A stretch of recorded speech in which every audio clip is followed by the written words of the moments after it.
Okay, on this version of Where Did You Sleep Last Night? We slept here in Tillamook, Oregon.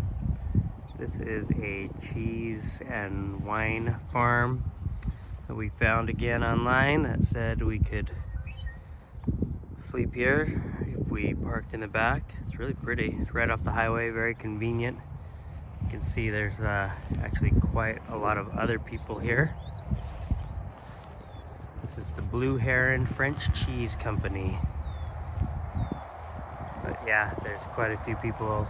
Many of them have already left.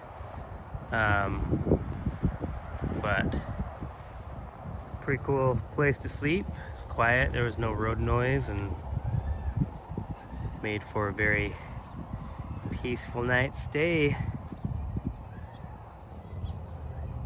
Love heading down the road.